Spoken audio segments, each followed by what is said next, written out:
I took the graveyard shift at the gas station because I needed something quiet, something predictable. After everything that happened earlier that year, silence sounded like the best thing in the world. The place sat miles outside of town, right off a lonely stretch of highway that seemed to disappear into darkness on both sides. During the day, the station probably looked normal enough, just another stop for travelers passing through. But at night, it felt different, like the world had forgotten about it. My manager, Carl, gave me the keys around sunset. He was a tired-looking guy in his late 50s who spoke like someone who'd been repeating the same instructions for years. Night shift's easy, he told me while counting the cash drawer. Stock the cooler if it gets low, keep the coffee fresh, and don't fall asleep. He didn't smile when he said it. By the time he left, the sky had already turned dark purple behind the distant hills. The highway stretched out beyond the pumps, long and empty, with only the occasional pair of headlights gliding past like slow-moving stars. Inside the station, the fluorescent lights buzzed faintly above me. The building itself was small, 2 aisles of snacks, a coffee machine that looked older than I was, a soda fountain that hissed every now and then like it was breathing. Behind the counter sat the register, a stack of scratch-off tickets, and a big glass window that looked out over the pumps. Carl had warned me nights could get slow. He wasn't kidding. For the first hour, not a single car pulled in. I tried to pass the time by wiping down counters and organizing the shelves behind the register, but every few minutes I caught myself staring out the window. The highway felt wrong somehow. Not dangerous, not exactly. Just empty, like something about it was unfinished. Around 11, an old sedan pulled into pump 3. The driver never came inside. He filled his tank, stared at the building for a moment longer than necessary, then drove off without a word. After that, the silence returned. Midnight crept by slowly, the buzzing lights, the humming refrigerator, the occasional gust of wind pushing against the glass doors. That was it. At one point, I stepped outside just to stretch my legs. The air smelled like gasoline and asphalt. Somewhere far down the highway, a truck engine growled faintly before fading back into the night. Standing there under the bright canopy lights, I realized something strange. Even though the road ran for miles in both directions, I couldn't see a single other building, just trees. Dark, endless trees. The kind that swallow light. I went back inside and locked the door behind me. Carl had said we could lock up between customers after midnight, safer that way.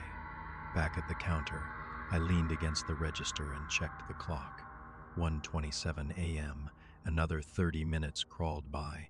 Eventually, boredom pushed me to explore behind the counter. That's when I noticed something taped underneath the register drawer. A laminated piece of paper. I pulled it out, expecting some kind of checklist. Instead, it was a list of rules. Most of them were normal things.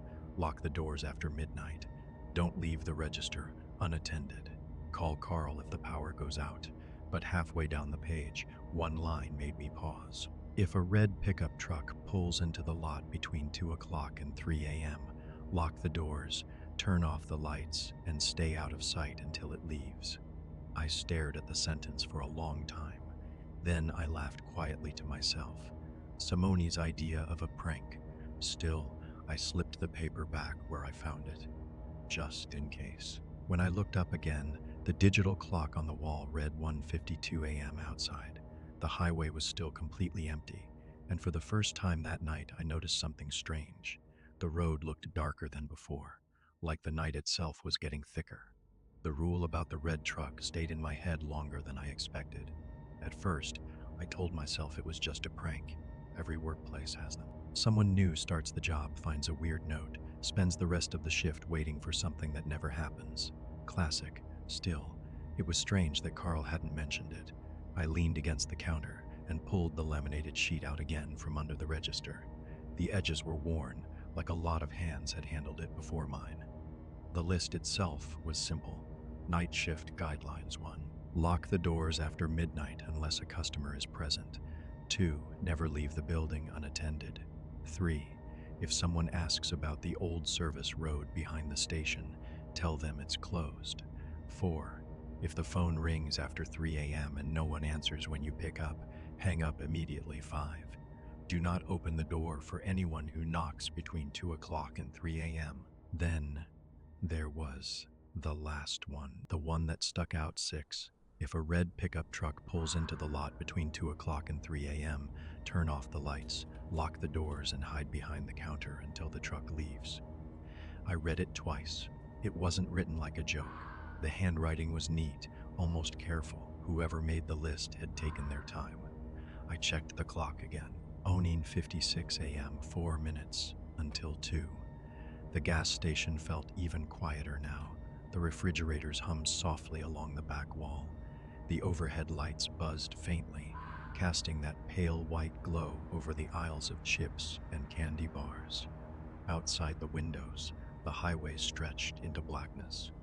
No headlights, no traffic, just darkness. I folded the laminated sheet in my hands and glanced out at the pumps.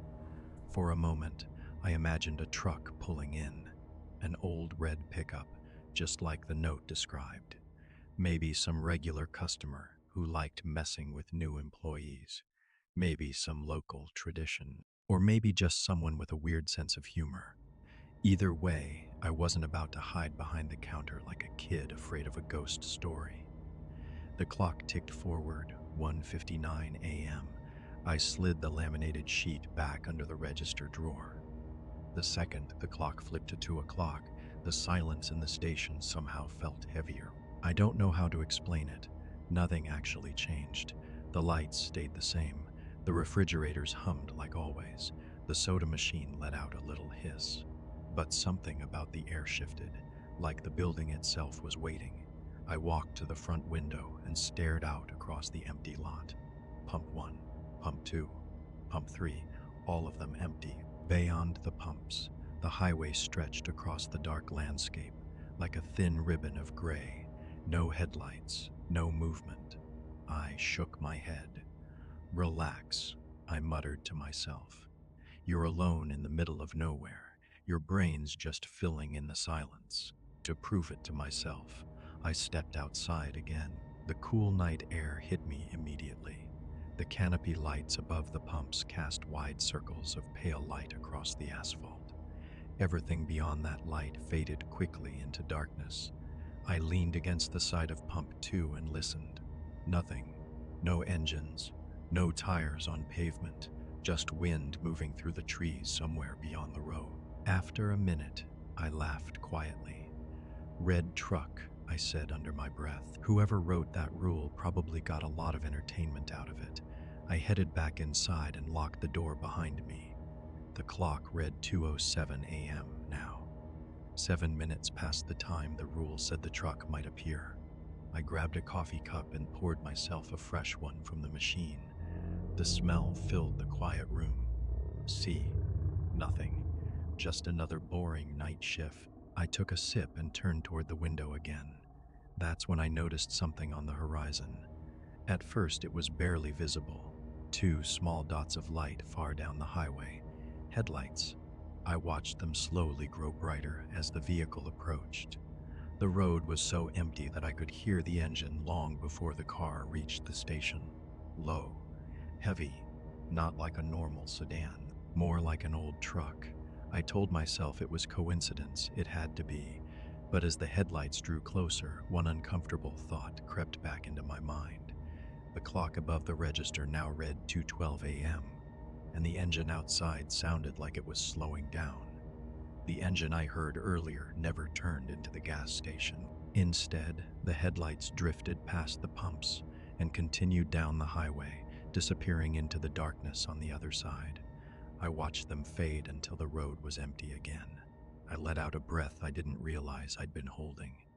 See, I muttered to myself. Nothing. The clock above the counter read 2:14 a.m. now. A couple minutes past the time that stupid rule was supposed to matter. I took another sip of my coffee and leaned back against the counter, trying to shake the uneasy feeling in my chest. That's when the door chimed. The sudden sound made me jump. A tall man stepped inside wearing a dusty jacket and a trucker's cap pulled low over his eyes. He looked like he'd been driving for hours, maybe longer. His boots left faint streaks of road grime across the floor as he walked toward the cooler. "Evenin'," I said. The man didn't respond. He grabbed a bottle of water and carried it to the counter. Up close, I noticed the dark circles under his eyes. He looked exhausted, but there was something else there too, nervousness, like he was in a hurry to leave. "That all for you?" I asked. He nodded without looking up. I scanned the bottle and told him the total. He handed me cash, still avoiding eye contact. As I gave him his change, he finally glanced toward the front windows. Then he froze. His eyes moved slowly across the empty parking lot outside. "Road been quiet tonight?" he asked. "Pretty much," I said. "Haven't seen much traffic." The man frowned slightly. "Good," he muttered. He grabbed the bottle and turned to leave, but just before he pushed open the door, he looked back at me. "You working alone tonight?" "Yeah." His expression tightened for a moment. Then he leaned closer to the counter. "You might want to stay inside after 2, he said quietly. I blinked. "Why?" But the man had already turned away. The door chimed again as he stepped outside and walked quickly to his truck. I watched him climb into the cab and start the engine. Within seconds, he was pulling back onto the highway and disappearing into the night. I stood there for a moment, replaying what he'd said. "Stay inside after 2. It sounded almost exactly like the rule. I shook my head. Coincidence. Had to be. A few minutes later, the door chimed again. This time it was a woman in her 30s wearing a gray hoodie. She looked normal enough. Tired, maybe a little irritated, like someone who'd been driving too long. She grabbed a candy bar and brought it to the counter. "Long night?" I asked. "Yeah," she sighed. "Just trying to get to the next town." I rang up the candy bar and handed it back. As she reached for it, her eyes drifted toward the clock on the wall. Her expression changed immediately. "Is that the time?" she asked. "Yeah," I said, glancing at it. "About 2:18. A woman went completely still. For a few seconds, she didn't say anything. Then she shoved the candy bar back across the counter. Actually, never mind. Before I could respond, she turned and rushed out the door. I watched her sprint to her car like the building had suddenly caught fire. Within moments, she was gone, speeding down the highway faster than the trucker before her. Now the station felt different, not quiet, wrong. I walked slowly to the front windows and looked out at the pumps again. Still empty, still silent. But now the rule didn't feel like a joke anymore. 2 customers, both acting strangely, both nervous about the same thing. I glanced back at the clock, 2:21 a.m. My eyes moved to the highway beyond the pumps. For a long moment, nothing happened. Then, very faintly, I heard it, a low rumble of an engine somewhere in the distance, and this time it sounded like it was getting closer. The sound started as a faint vibration beneath the silence. At first, I thought it might just be another truck passing on the highway. That road carried freight traffic sometimes, especially late at night, but something about the sound was different. It wasn't steady. It came in slow pulses like an engine struggling to breathe. I stepped closer to the front window and stared out at the empty pumps. The canopy lights cast long, pale circles across the asphalt, but everything beyond them was swallowed by darkness.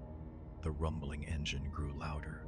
Then I saw the headlights. 2 dim yellow beams appeared far down the highway, just cresting the hill in the distance. They moved slowly, much slower than any vehicle should have been driving on that road. My stomach tightened. For some reason, I glanced at the clock, 2:13 a.m., the exact time printed in the rule. I swallowed. "No way," I whispered to myself. The headlights crept closer. The engine growled louder now, echoing faintly across the empty fields surrounding the station. The vehicle wasn't just passing by either, it was drifting toward the gas station entrance. My heart started beating harder. I told myself it was nothing, just some old truck with engine trouble. The rule was a coincidence, but as the vehicle pulled into the edge of the canopy lights, my chest tightened. It was a pickup, old rust, covered, and painted a dull, faded red. The truck rolled slowly into the lot like it had all the time in the world. The tires crunched softly against loose gravel near the pumps before coming to a stop at pump 3. The engine didn't shut off, it just kept running. A low, uneven rumble vibrating through the quiet night. I stood frozen behind the counter, staring out the window. The headlights stayed on, blasting harsh light across the empty parking lot and reflecting off the glass doors of the station. But the strangest thing wasn't the truck itself, it was the driver, or rather, the lack of movement from the driver. A figure sat behind the wheel, perfectly still, not reaching for the door, not turning off the engine, just sitting there, watching. I couldn't make out their face clearly through the windshield. The glare from the headlights and the reflection of the canopy lights made it difficult to see inside the cab. But I could see the outline of a head tilted slightly toward the building, toward me. The rule came rushing back into my mind. If a red pickup truck pulls into the lot between 2 o'clock and 3 a.m., turn off the lights, lock the doors, and hide behind the counter until the truck leaves. My eyes flicked toward the light switches on the wall, then back to the truck. The engine continued rumbling steadily. Seconds stretched into what felt like minutes. Still, the driver didn't move. My brain tried to reason through it. Maybe they were checking their phone. Maybe they had fallen asleep.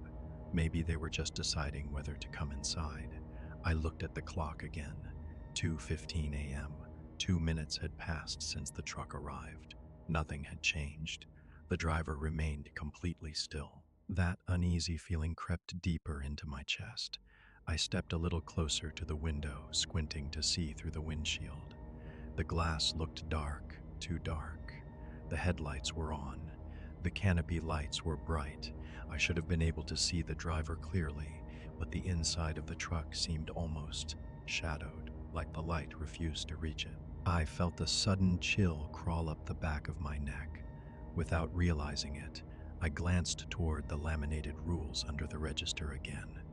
Maybe Carl had written them for a reason. Maybe the trucker earlier hadn't been joking either.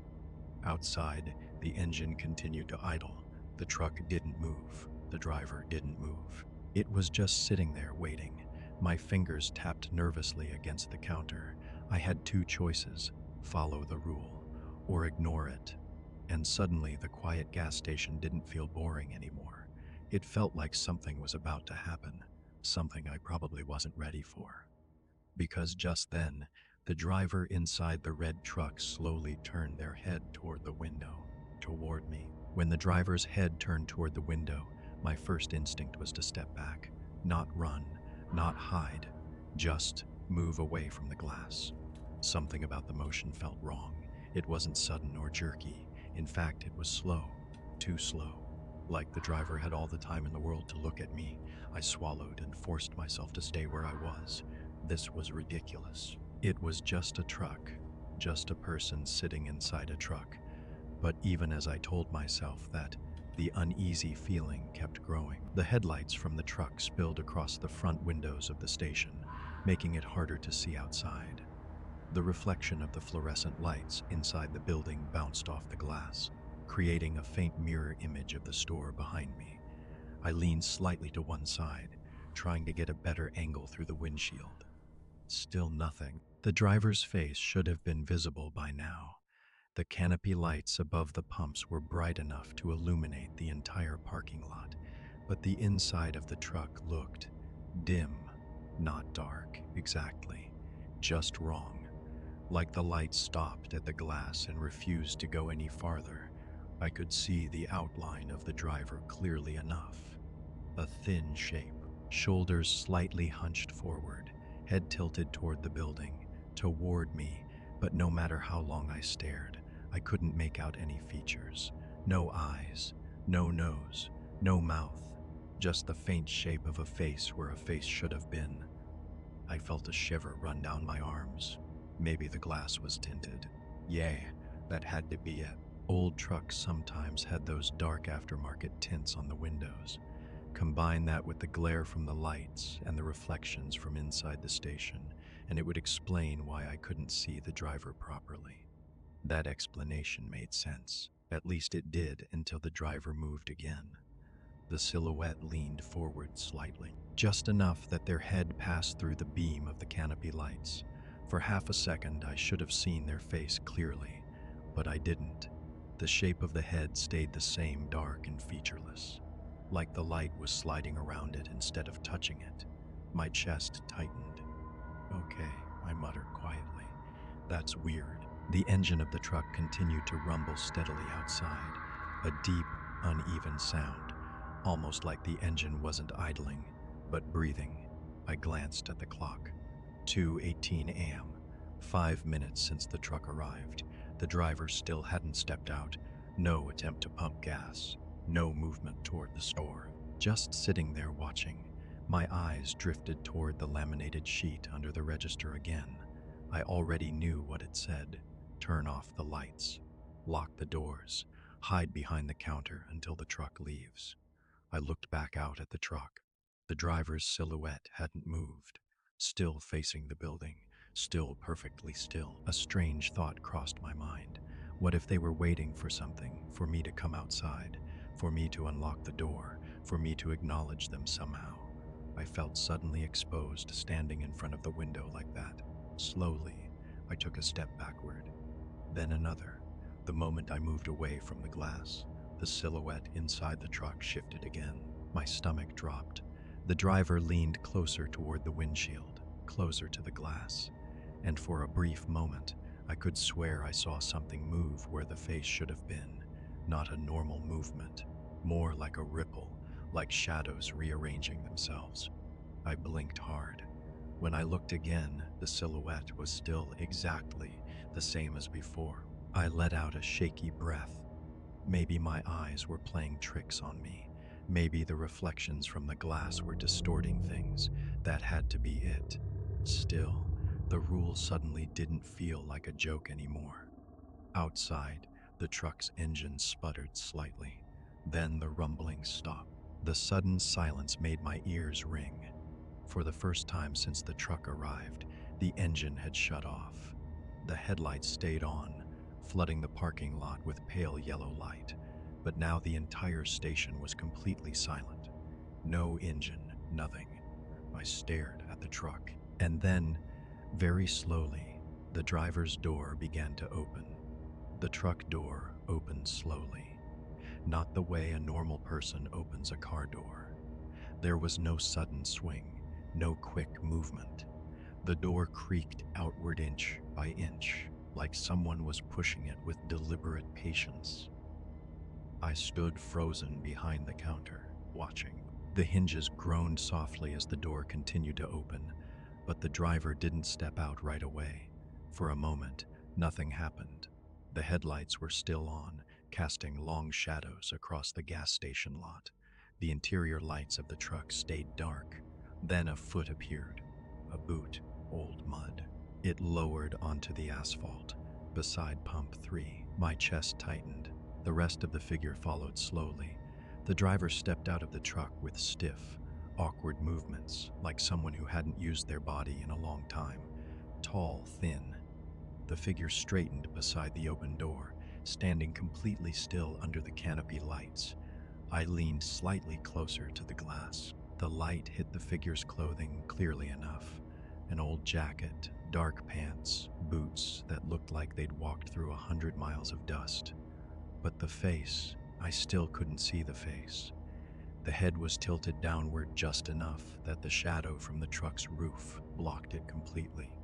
My brain scrambled for explanations. Maybe the person was wearing a hat. Maybe the angle was wrong. Maybe the figure slowly lifted its head, and even then I couldn't see anything. No features, just darkness where a face should have been. I felt the hairs on the back of my neck stand up. The figure turned toward the gas station building, toward me. For a second, neither of us moved. Then the figure started walking. Each step was slow and uneven, The boots scraped lightly against the pavement as the person crossed the distance between the truck and the station doors. My heart started hammering in my chest. The rule flashed through my mind again. Turn off the lights, lock the doors, hide behind the counter. But I was still standing there, still watching. Curiosity is a stupid thing sometimes, especially when you're tired, especially when you're bored, and especially when part of you refuses to believe something is actually wrong. The figure stopped a few feet from the glass doors, up close. I should have been able to see the face clearly through the bright overhead lights. But the same thing happened again. The light didn't touch it. It slid around the head like water around a stone. The figure stood there for a moment, staring inside, staring directly at me. Then it spoke. The voice was soft, dry, like air scraping through a throat that hadn't been used in years. "Are you working tonight?" The words barely carried through the glass, but I heard them clearly. My mouth went dry. Every instinct told me not to respond. The rule had been very clear: do not interact, do not acknowledge the truck. But the question hung in the air between us, and something about the voice made it hard to ignore. It sounded almost curious, like the figure genuinely wanted an answer. My brain started racing again. Maybe this was just some weird traveler. Maybe the rule had been written because of someone like this, some local oddball who liked bothering night shift workers. If that was the case, ignoring them might only make things worse. I swallowed and stepped closer to the counter. The figure outside tilted its head slightly, waiting. Against my better judgment, I raised my voice just enough to be heard through the glass. "Yeah," I said. "What do you need?" The moment the words left my mouth, the figure's posture changed. It straightened slowly, and for the first time since the truck arrived, I saw something move across the face. A smile, not a normal smile, too wide, too still, and then the figure took one more step toward the door. The handle began to turn. The door handle twisted slowly. Metal scraped softly against the lock. For half a second, I expected the door to swing open, but it didn't. Carl had locked the station doors after midnight, and the deadbolt held firm. The handle rattled once, then went still. The figure outside didn't pull away immediately. Instead, it leaned closer to the glass. I felt my stomach tighten as its shadow fell across the floor inside the station. Up close, the darkness where its face should have been seemed even stranger. The canopy lights above the pumps were bright enough to show every crack in the pavement, every insect flying around the bulbs. But somehow that light refused to reveal the driver's face. All I could see was the outline, the shape of a head, the faint stretch of something that resembled a grin. "You answered," the voice said softly. It sounded pleased. I stepped back from the counter without meaning to. "What do you want?" I asked. The question came out more nervous than I intended. For a moment, the figure didn't reply. It just stood there with one hand resting on the door handle, head tilted slightly to the side like it was studying me. Then it spoke again. "Just checking," it said. The voice had a strange quality to it. Not quite human, not quite mechanical either. Like someone trying to remember how human speech worked. "Checking what?" I asked. The figure's shoulders lifted in a slow shrug. "Who's working tonight?" A chill crawled up my spine. Something about the way it said the word "who" felt wrong, like the question had a deeper meaning than it sounded. The figure leaned even closer to the glass. I could hear a faint scraping noise now. At first I thought it was the door handle again, but then I realized it was coming from the figure itself. Its fingers were dragging lightly against the glass, long, thin. The nails scraped slowly across the surface, leaving faint streaks behind. "Quiet road tonight," the figure continued. I glanced quickly toward the highway, still empty. "Yeah," I said cautiously. The figure nodded slowly. "That's good." The smile stretched wider. It was subtle at first, but the longer I stared, the more unnatural it looked. The edges of the grin seemed too sharp, too perfectly straight, almost like the shape had been carved into the darkness itself. A faint tapping sound interrupted the silence. The figure's fingers had started knocking gently against the glass tap. Tap, tap, each knock came at the same slow rhythm. The sound made my skin crawl. "Do you ever get lonely here?" the figure asked. I didn't answer. The question hung in the air between us. The tapping stopped. Then the figure leaned its head even closer to the door. So far from town, it murmured, so quiet. Something in my gut told me the conversation was going somewhere bad, very bad. I took another step backward. The rule flashed through my mind again. Hide behind the counter. Do not interact. Too late for that now. "You should go," I said. My voice sounded stronger than I felt. The figure didn't move.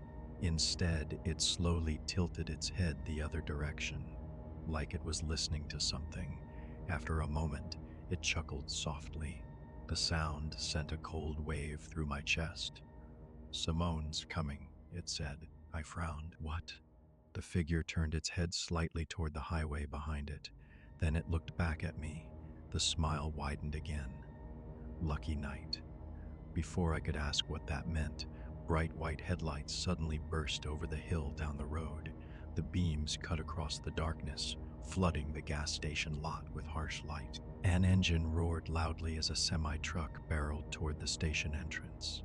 For a split second, the light hit the figure outside full on, and in that flash, I saw the face, or at least the outline of it, hollow, empty, and smiling far wider than anything human should have been able to. Then the figure turned away. By the time the truck pulled into the lot, the red pickup was already gone. The roar of the semi-truck filled the empty highway like thunder. Its headlights blasted across the gas station lot as the massive vehicle slowed and pulled in beside Pump 1. The air brakes hissed loudly, breaking the strange silence that had swallowed the station moments earlier. I looked back toward Pump 3. The red pickup was gone, not pulling away, not driving off, just gone, like it had never been there. The parking space was empty except for the pale wash of the canopy lights. For a moment, I wondered if I had imagined the entire thing. Then the trucker climbed down from his cab. He was a big guy, broad shoulders, thick beard, wearing a faded blue jacket and a baseball cap pulled low over his eyes. The kind of man who looked like he'd been living on highways for most of his life. He walked toward the station with heavy steps. The bell above the door chimed as he stepped inside. The moment he saw my face, he stopped. "You all right, kid?" he asked. I blinked. "Yeah, why?" He studied me for a second longer. Then his eyes moved past me to the windows. To Pump 3. His expression changed instantly. His shoulders stiffened. "You see it?" he asked quietly. My throat tightened. "See what?" The trucker stepped closer to the window and looked out across the lot. When he turned back to me, his face had gone pale. "The red truck," he said. My stomach dropped. "You've seen it too?" I asked. The trucker didn't answer right away. Instead, he walked to the coffee machine and poured himself a cup with shaking hands. The smell of fresh coffee filled the small station as he leaned against the counter. "I was hoppin', I got here in time," he muttered. "In time for what?" He looked at me like he was deciding whether to tell me the truth. Then he sighed. "How long were you talking to it?" My chest tightened again. "Couple minutes," I admitted. The trucker cursed under his breath. "Damn it. What's going on?" I asked. He took a long drink of coffee before answering. "That truck shows up every few years," he said. "Always the same time, always the same place."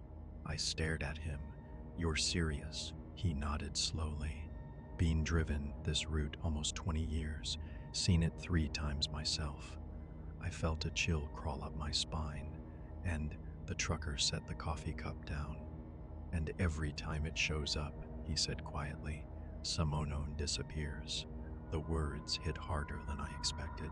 "What do you mean disappears?" "Exactly what it sounds like."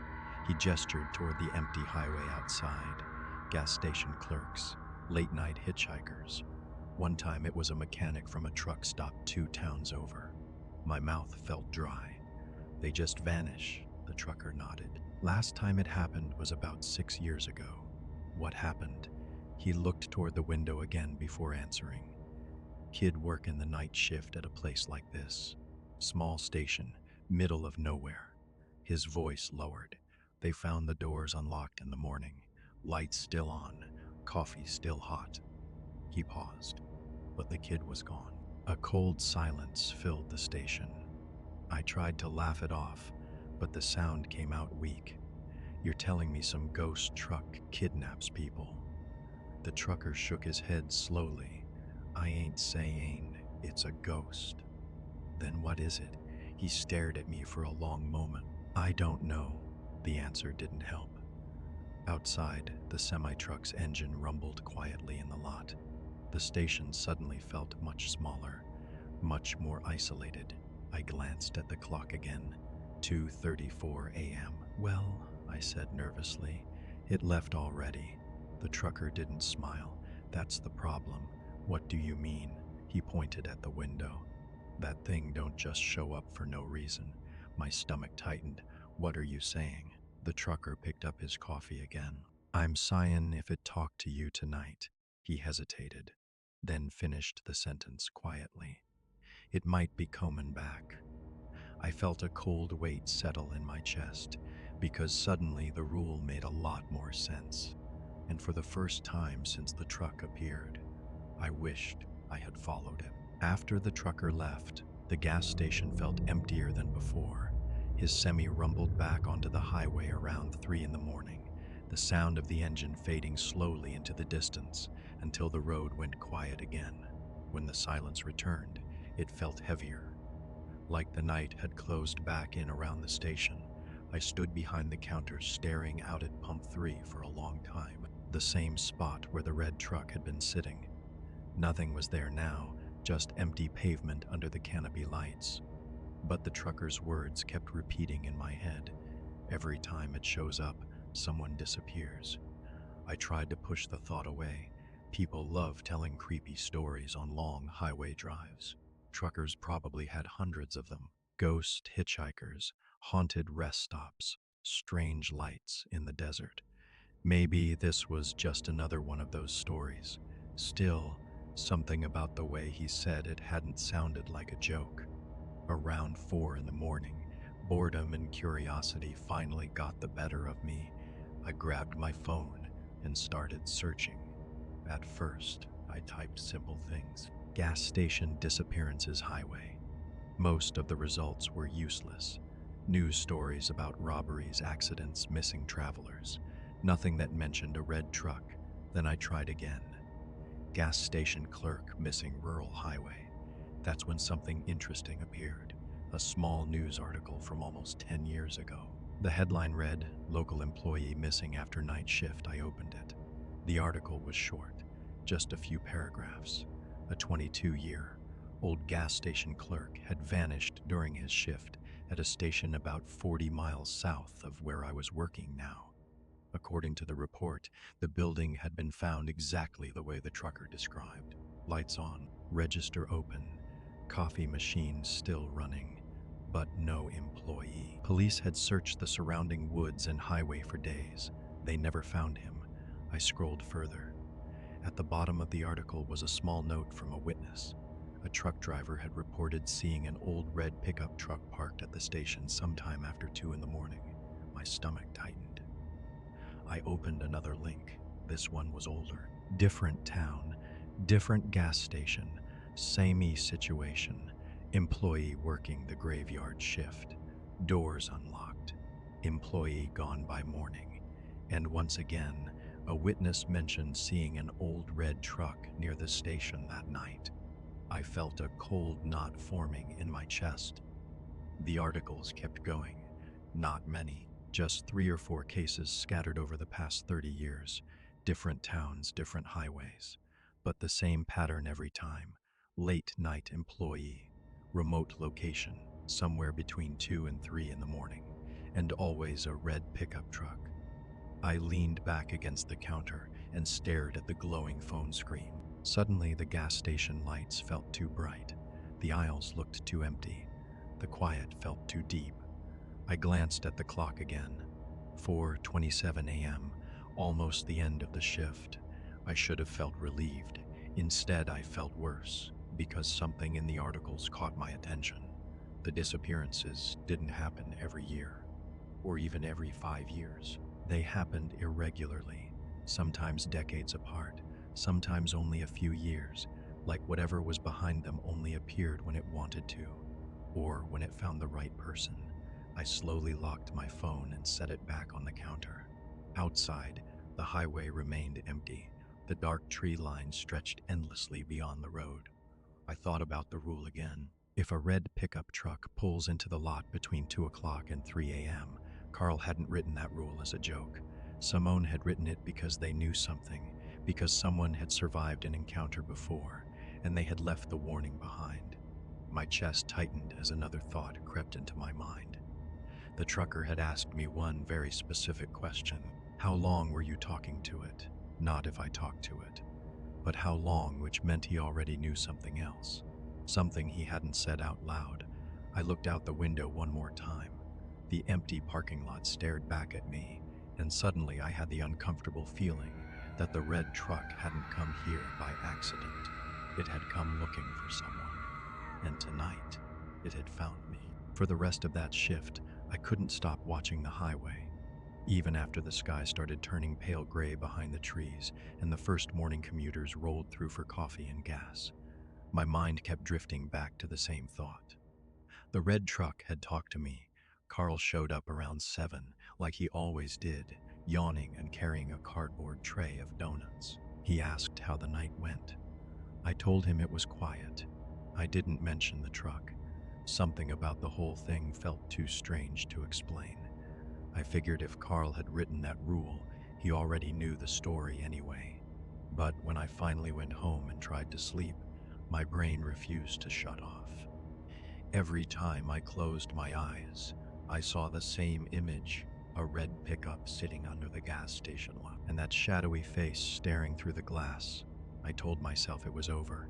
The truck had come. It had left. Nothing happened by the next evening. I'd almost convinced myself the whole thing had been blown out of proportion. The internet loves creepy stories. Truckers love telling them.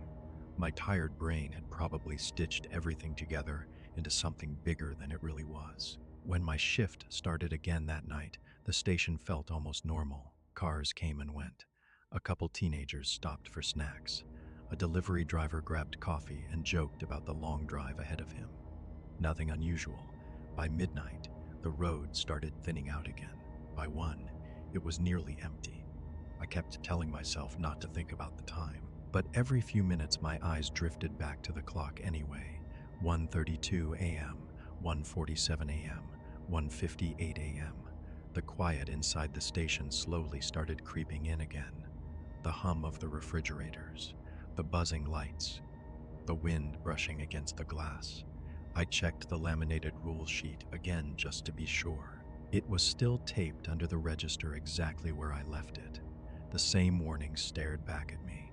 If a red pickup truck pulls into the lot between 2 o'clock and 3 a.m., turn off the lights, lock the doors, and hide behind the counter until it leaves. Tonight, I wasn't ignoring it. If that truck showed up again, I was following the rule exactly. No talking, no curiosity. Just hide and wait. The clock ticked forward. 2:05 a.m., nothing. A small part of me relaxed. Maybe the trucker was wrong. Maybe the truck only appeared once in a while. Maybe then I heard it. A distant engine rumbling somewhere down the highway. My stomach dropped instantly. The sound was unmistakable, low, uneven, like an engine that had been running for far too long. I walked slowly toward the front window. Far down the road, 2 faint headlights crested the hill. They moved slowly, too slowly. My pulse started hammering in my ears. I didn't wait this time. I rushed to the wall and flicked the light switch. The fluorescent lights inside the gas station shut off instantly. Darkness swallowed the building. Only the faint glow from the refrigerators remained. My hands shook as I locked the front doors. Then I ducked behind the counter. From that angle, I could still see the parking lot through the lower edge of the window. The headlights grew brighter as the truck rolled closer. The familiar rusty red pickup drifted under the canopy lights once again. It stopped in the exact same place as the night before. Pump 3. The engine idled quietly. For a moment, nothing happened. I stayed perfectly still behind the counter. My breathing sounded loud in the darkness. Then the engine shut off. Silence filled the station, and just like the night before, the driver's door slowly opened. The door creaked open. Even from behind the counter, I heard the hinges groan softly in the quiet night. The sound carried through the glass doors like a warning. I stayed perfectly still. The rule was clear. Do not let it see you. Outside, the red truck sat beneath the canopy lights, exactly where it had stopped the night before. The headlights were still on, flooding the empty lot with pale yellow light. A boot touched the ground. Then the rest of the figure climbed out of the driver's seat. From my low position behind the counter, I could only see the lower half of the body at first. Long legs, thin frame, movements that looked stiff and unnatural, like the joints were bending in ways they weren't supposed to. The figure stepped away from the truck slowly, one step. Then another. The boots scraped across the asphalt with a dry, dragging sound. I held my breath. The figure moved toward the front of the gas station, toward the doors. But this time, something was different.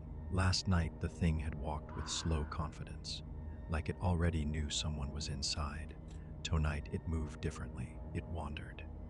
The figure stopped halfway between the pumps and the doors, tilting its head slightly to one side, then the other, like it was listening. My heart pounded so loudly, I was sure it could hear it. The figure took another step closer to the building. Now I could see more of it through the glass. The same dark jacket, the same long arms hanging loosely at its sides, but the way it moved made my stomach twist. Its arms didn't swing naturally when it walked. They dangled, loose, like they weren't fully connected to the body. The figure reached the front doors. For a moment, it just stood there. The canopy lights shone down directly onto its head, but the face remained hidden in that strange, unnatural shadow. Then it leaned forward, slowly. The top of its head touched the glass. A dull thunk echoed softly through the door. I flinched. The figure didn't move for several seconds. Then its fingers rose slowly, thin, long. The nails were darker than the skin, almost black. They dragged lightly across the glass. Scrape. The sound made my skin crawl. I pressed myself lower against the floor, trying to stay hidden behind the counter. The scratching stopped. Then the voice came again, soft, "Dree, are you working tonight?" The words were barely louder than a whisper. My chest tightened. The thing had asked me the exact same question the night before, but this time I didn't answer. I didn't move. Outside, the figure remained pressed against the door, waiting. The silence stretched on. Then the figure slowly turned its head toward the dark windows of the building. I realized something terrible in that moment. It couldn't see inside clearly anymore. With the lights turned off, the glass reflected the darkness back at it. The rule had worked. The figure lifted its head slightly and stepped back from the door. For a moment, I thought it might leave. Instead, it began walking around the front of the station, slow, careful. Its boots scraped softly against the pavement as it moved from one window to the next, peering inside, searching. My pulse hammered in my ears. The figure stopped at the side window, the one closest to the counter. I held my breath. The shadow of its head slowly rose into view through the glass. It leaned closer, closer. The nails tapped gently against the window. Tap, tap, tap. I stayed frozen on the floor. The tapping continued for several seconds. Then it stopped. The figure stood still again. And for the first time since the truck arrived, it slowly turned its head directly toward the counter, toward the exact place I was hiding, even though the lights were off. even though I hadn't made a sound. Something told me the thing outside had just figured out where I was. The moment its head turned toward the counter, my stomach dropped. I stayed completely still on the floor behind the register, barely daring to breathe. From where I crouched, I could only see the lower edge of the glass door and the pale light spilling across the pavement outside. For several seconds, nothing happened. Then I heard footsteps slow, dragging. The sound moved away from the side window and back toward the front entrance of the station. My pulse started pounding in my ears. The shadow of the figure appeared at the bottom of the door again, and then I heard the handle move. A soft metallic click broke the silence. The door handle twisted slowly, back and forth. Testing the lock, my chest tightened. The deadbolt held. The handle rattled again, harder this time, the metal vibrating faintly through the glass. The thing outside pulled on it once, twice, like it expected the door to give way. When it didn't, the movement stopped. For a moment, the parking lot was completely silent again. Then the voice returned, quiet, almost curious. "I know you're in there." The words slid through the door like cold air. I clenched my teeth and stayed still. The rule had never said anything about it speaking. Just hide, just wait. The figure outside didn't sound angry, it sounded patient, like it had all the time in the world. A faint, scraping noise followed. The long nails dragged slowly across the glass again, leaving thin streaks on the surface. "Are you working tonight?" the voice asked again. The exact same question. I shut my eyes tightly. "Don't answer, don't move, don't even breathe too loud." Outside, the figure stepped away from the door. The footsteps moved slowly across the front of the building again, stopping near one of the windows. I could hear the faint tapping of nails against the glass as it tested each one. The sound made the entire building feel smaller, more fragile. I imagined the thin panes of glass cracking under pressure, shattering inward. But the figure didn't break them. It just kept moving, searching. A minute passed. Then another. The footsteps circled the station once, then twice. Each time the sound passed closer to the counter window, my chest tightened a little more. Finally, the steps returned to the front door. I heard the handle twist again, harder. The lock rattled loudly this time. My fingers tightened against the tile floor. For a second, I thought the door might actually break, but the lock held again. The rattling stopped. Then came a soft laugh. The sound made my skin crawl. "Locked," the voice murmured. I didn't know if it was talking to me or to itself. Outside, the figure stood there for a long moment. Then something new happened. The footsteps moved away from the door, back toward the pumps. I slowly raised my head just enough to peek over the edge of the counter. The red truck was still sitting at pump 3. The headlights still burned brightly across the empty lot. The figure walked back toward it slowly. My heart pounded. Maybe it was leaving. Maybe the rule had worked after all. The figure reached the truck. For a second, it stood beside the open driver's door. Then it stopped and slowly turned its head back toward the gas station, toward the counter, toward me. Even from that distance, I could feel its attention, like a weight pressing down on the building. The figure lifted one hand slowly and pointed directly at the door. Then it spoke one last time. "Next time, open." The truck engine roared back to life. The sudden sound shattered the silence as the red pickup rolled away from the pumps and turned back toward the empty highway. Within seconds, the taillights disappeared into the darkness, leaving the gas station quiet again. But the rule sheet under the register suddenly meant something very different now. Because the thing in the red truck hadn't been trying to get inside tonight, it had just been checking something, and I had a terrible feeling I knew what it was. When my shift finally ended that morning, I didn't even bother trying to act normal. Carl walked in at 7 like always, carrying a cup of coffee and that same tired look on his face. But the moment he saw me sitting behind the counter, he stopped. "You look like hell," he said. I probably did. I hadn't slept. I hadn't moved much either. I'd spent the rest of the night staring at the highway through the front window, half expecting the red truck to roll back into the lot again. It never did, but the memory of it sitting there, of that voice whispering through the glass, hadn't left my head. Carl set his coffee down. Rough night. I stood up slowly. You ever gonna tell me about the red truck? For a moment, Carl didn't move. Then he looked at the door, then the pumps outside, and finally back at me. You saw it, he said quietly. It wasn't a question. I nodded twice. Carl cursed under his breath. Damn it. He walked over to the front window and looked out toward pump 3, the same place the truck had stopped both nights. How long did it stay? He asked.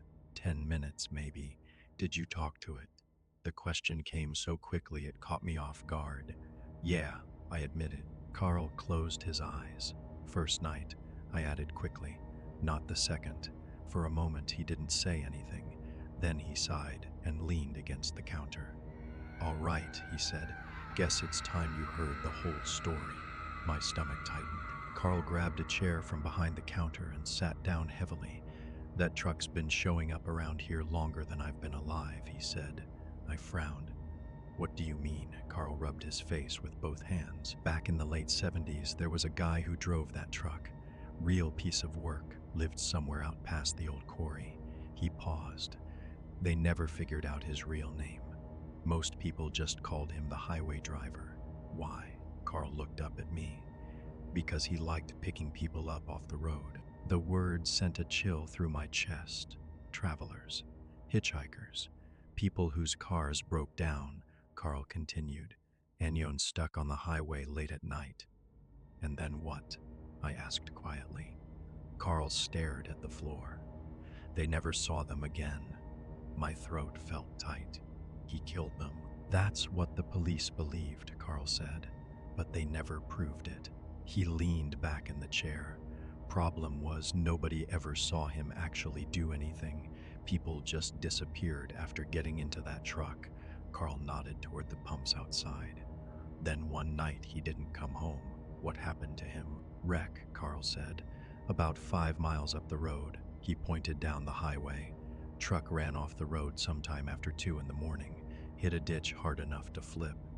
I waited for him to finish. Carl's voice dropped lower. When the police got there, the truck was empty. I blinked. What do you mean empty? No body, Carl said. Driver's seat was soaked in blood, but the guy was gone. My stomach twisted. So he survived. Carl shook his head slowly. That's what everyone thought at first. He looked toward the highway again, but then people started seeing the truck. Samey red pickup, he continued. Samey dent in the driver's door from the crash. Carl's eyes met mine, always between 2 and 3 in the morning.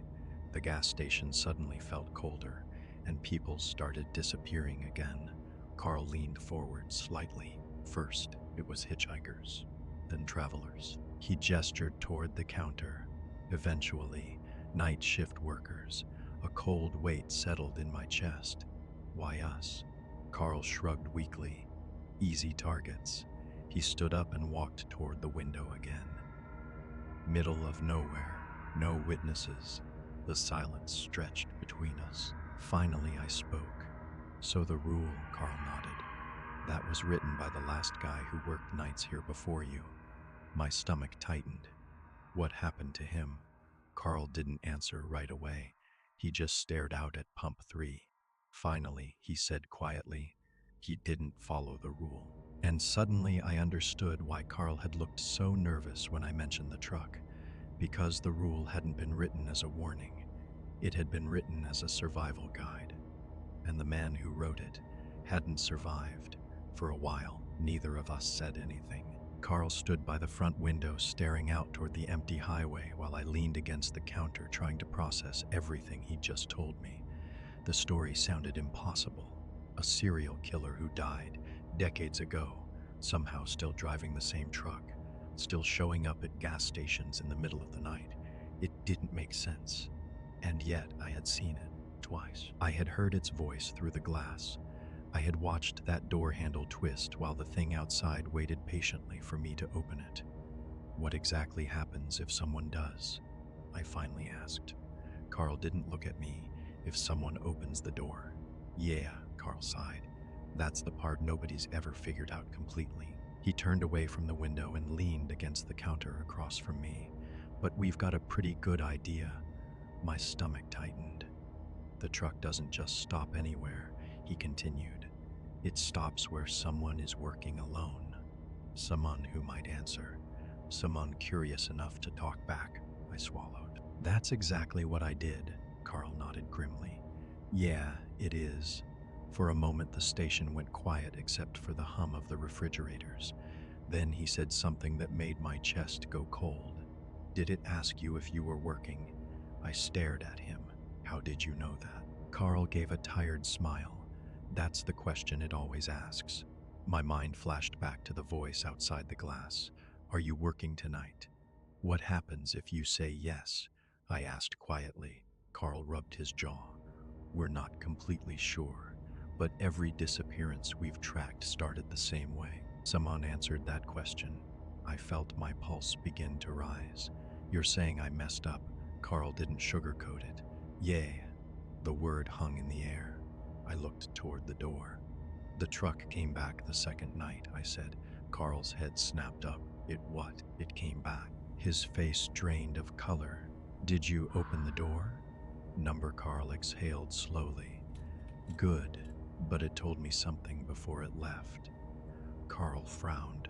What? I repeated the words exactly the way the voice had said them. Next time, open it. Carl went very still. For a long moment he didn't speak. Then he pushed himself upright and walked back toward the window again. That's new, he muttered. What do you mean new? Carl crossed his arms. The truck usually shows up once. If someone ignores it, it leaves and doesn't come back for years. But if it came back the second night, he didn't finish the sentence. I didn't need him to. It meant something had changed, something about me. So what do? I asked. Carl stared out at the highway for a few seconds before answering. You stop working nights. That's simple. Yay, but that doesn't solve the real problem. What's that? Carl turned toward me again. The thing in that truck isn't looking for gas. It's not looking for directions either. His voice lowered slightly. It's looking for someone to take its place. My stomach dropped. What does that mean? Carl tapped his fingers against the counter slowly. Every disappearance connected to that truck follows the same pattern. The person talks to it. The person answers its question, and then eventually they vanish. I felt the room tilt slightly. And then what? Carl looked back out at pump 3 again. Then someone else starts seeing the truck. The implication hit me immediately. You think the victims become the driver. Carl didn't confirm it, but he didn't deny it either. That's the only explanation that fits. The gas station suddenly felt like the smallest building in the world. So the rule isn't really about hiding, I said slowly. Carl nodded. The real rule is simple. He looked me directly in the eyes. Never let it know you're there. The words settled heavily in my chest because I had already broken that rule twice, and suddenly the truck's final message replayed in my head. Next time, open it. For the first time since I started working at the gas station, I realized something terrifying. The truck wasn't just visiting, it was waiting, and it had already chosen its next driver. I quit the next day. At least, that was the plan. After Carl told me the truth about the truck, there wasn't any part of me that wanted to spend another night alone in that gas station. I packed my things, went home, and tried to sleep. But sleep didn't come easily. Every time I closed my eyes, I heard the same words again. Are you working tonight? The voice sounded clearer now, closer. Like it had followed me home. By evening, I had convinced myself I was overthinking everything. Carl's story had gotten into my head. The internet articles didn't help either. Ghost trucks, disappearing workers, drivers who were never found.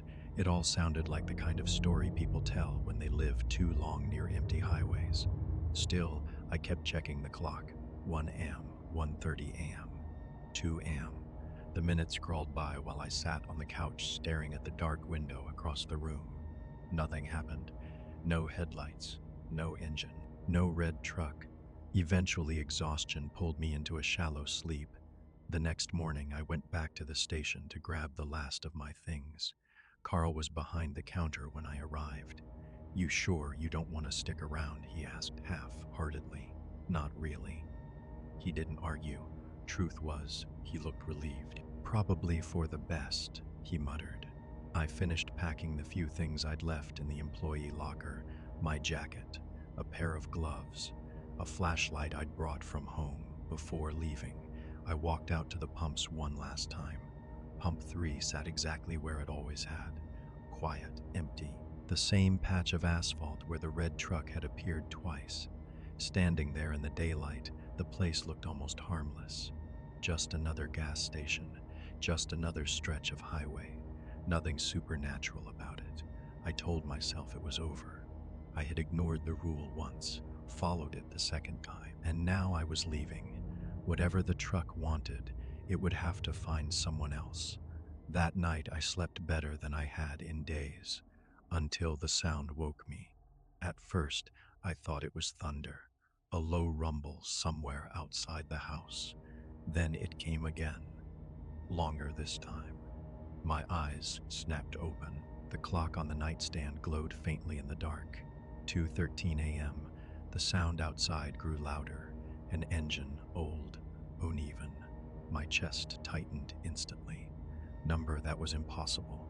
I slowly sat up in bed, listening. The engine idled outside for several seconds. Then it stopped. The sudden silence felt worse. I turned my head toward the window. The curtains were slightly open, and through the gap I could see the street outside.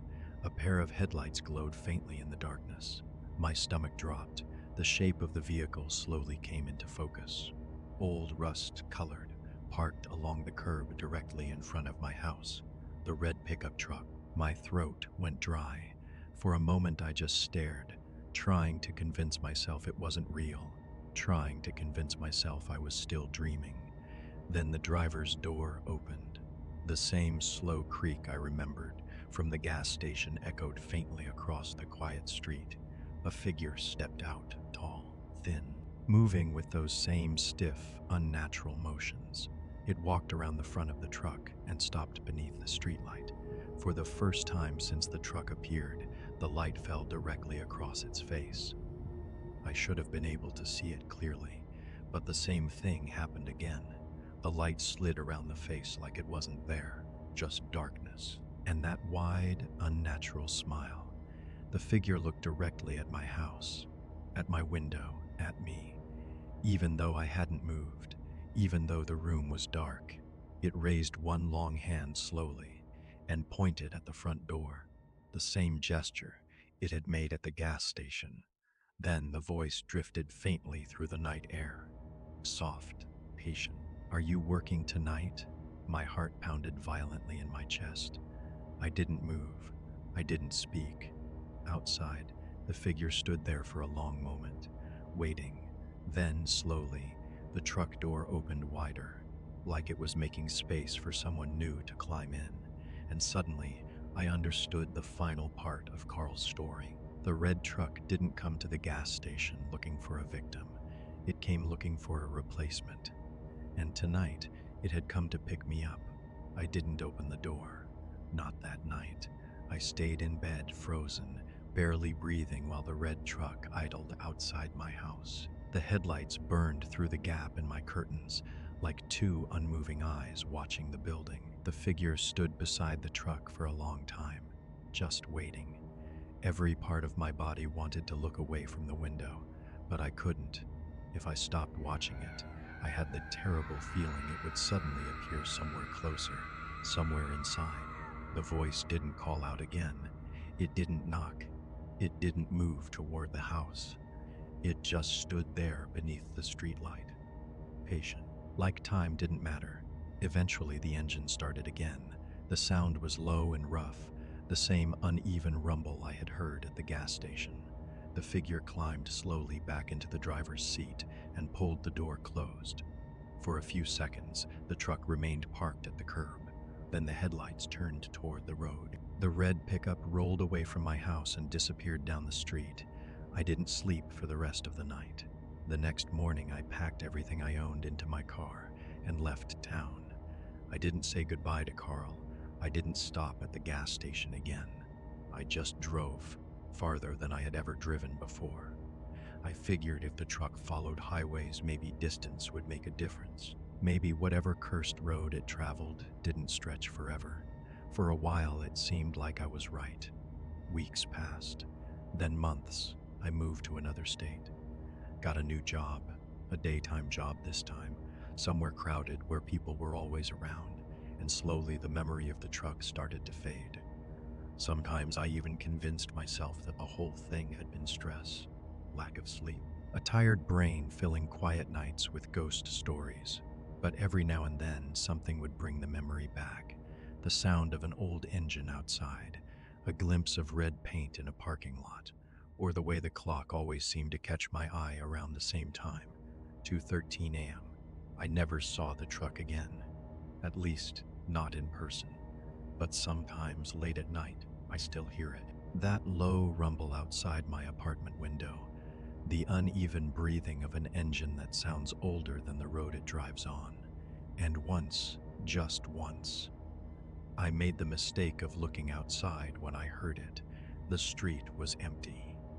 No cars, no headlights, nothing. But parked across the road just outside the reach of the streetlights, I saw the faint outline of something waiting in the darkness. An old pickup truck, rust-colored, still watching. The engine wasn't running. The lights weren't on, but somehow I knew the driver was still there, still waiting, still asking the same question.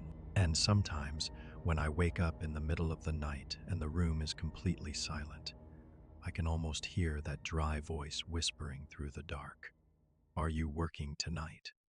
Because once you answer that question, the truck never really stops looking for you, and sooner or later, it always comes back.